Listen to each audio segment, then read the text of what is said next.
नमस्कार, स्वागत है आपका फिर से टी न्यूज स्वदेश पर। आप देख रहे हैं मार्केट के महारथी। और बाजार में आज हम हफ्ते के आखिरी कारोबारी सत्र में देख रहे हैं वीकनेस। निफ्टी की बात करें, कमजोरी है करीब करीब 125 अंकों के आसपास की। 24,900 के बेहद करीब है। निफ्टी बैंक की बात करें तो 250 अंकों की गिरावट वहां पर भी है।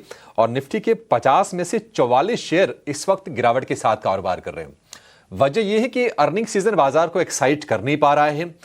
अमेरिका के साथ ट्रेड डील को लेकर कोई अच्छी खबर आ नहीं रही है। इंतजार लंबा होता जा रहा है और एफआईज ने भी भारतीय बाजार से दूरी बना रखी है। और अगर हम इस महीने की बात करें तो जुलाई में करीब 28,000 करोड़ रुपए के आसपास की सेलिंग हो चुकी है। कहा यह जा रहा है कि वैल्यूएशंस कहीं ना कहीं एफआईज को परेशान कर रहे हैं और उन्हें भारतीय बाजार में आने से रोक रहे हैं। क्या है बाजार की तस्वीर? क्या बाजार एक रेंज में फंसा रहेगा, यहां से गिरेगा, या फिर बाजार में अगर अर्निंग अच्छे आ जाएंगे तो आप तेजी का मोमेंटम फिर से बिल्ड होते हुए देखेंगे? ये कुछ अहम सवाल हैं जो आपके मन में जरूर होंगे। पैसे कहां लगाने हैं, कौन से सेक्टर चुनने हैं, ये भी आप सोच रहे होंगे।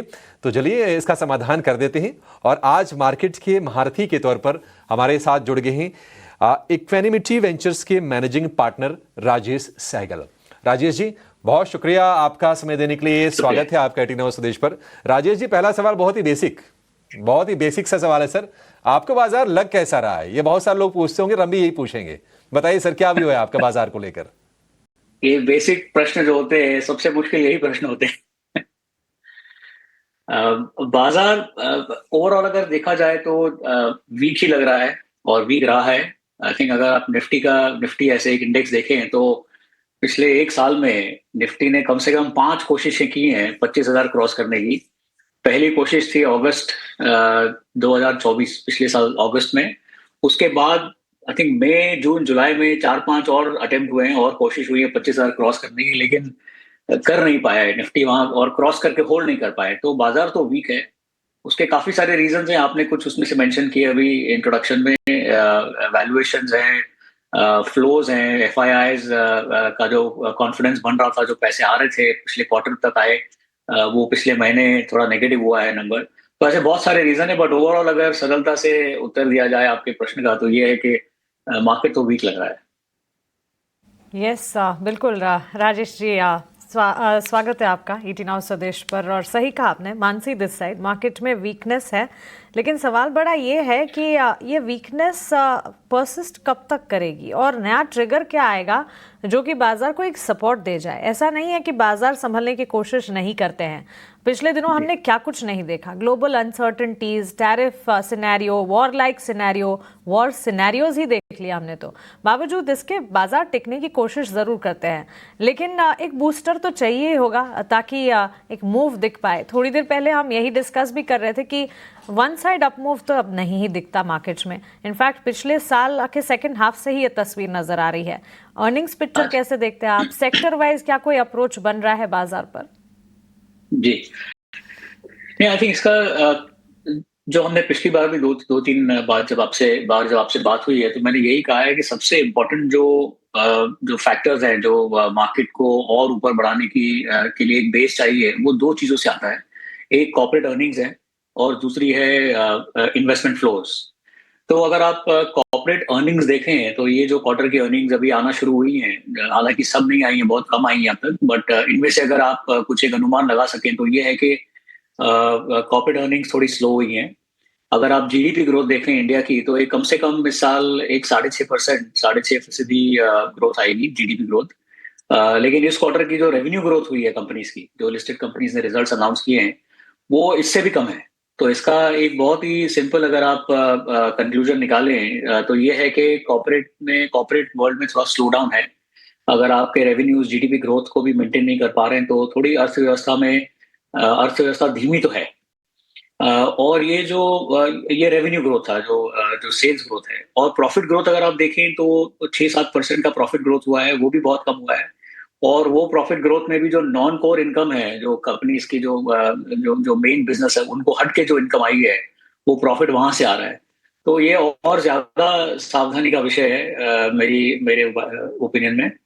तो ये तो अर्निंग्स की बात हुई। और दूसरा जो मैंने आपको फैक्टर कहा, जो मार्केट की को बूस्टर है वो, या मार्केट को एक स्टेबिलिटी दे और एक स्थिरता दे, आई थिंक वो है इन्वेस्टमेंट फ्लोज मार्केट में।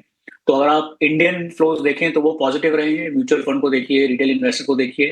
तो जो वेरिएबल रहा है वो ज्यादा करके एफआईआई इन्वेस्टमेंट रहा है। फॉरेन इन्वेस्टर्स पिछले क्वार्टर में एक पॉजिटिव नंबर था, काफी समय के बाद वो भी आई थिंक पिछले अगस्त सितंबर के बाद पिछले क्वार्टर में पहली बार थोड़ा पॉजिटिव नंबर दिखा था।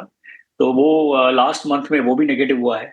तो आई थिंक जब तक ये कॉर्पोरेट अर्निंग्स अच्छी तरह से ऊपर नहीं आती हैं, जो ये 5-7% का जो प्रॉफिट ग्रोथ है और रेवेन्यू ग्रोथ है, ये वैल्यूएशन को सपोर्ट नहीं करता। आई थिंक प्रॉब्लम वहां है।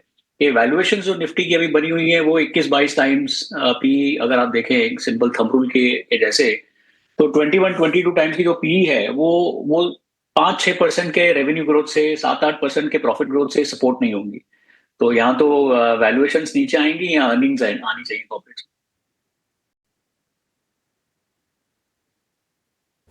ये बड़ी ट्रिकी चीज़ होती है राजेश जी, कि नहीं या तो वैल्यूएशन नीचे आ जाए या फिर अर्निंग बढ़ जाए। हालांकि ये डाइवर्जन क्यों है? मतलब एफआईज की सोच में और डीआईज की सोच में हम फर्क देख रहे हैं, और ये फर्क अभी का नहीं है। हम तो पिछले 3 साल के अगर डेटा एनालाइज करेंगे तो एक ही साल ऐसा हुआ है 4 साल में कि एफआईज ने नेट बाइंग की है साल भर में।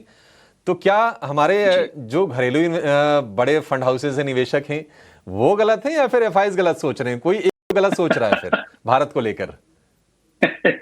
देखिए, मार्केट में कोई गलत नहीं होता है। हर बार जब आप एक शेयर भी खरीदने जाएंगे तो कोई ना कोई उसको बेच रहा है। वो बेचने वाला भी सही है, खरीदने वाला भी सही है। तो आई थिंक ये सही गलत की बात नहीं है, ये आपके आपके ओपिनियन की।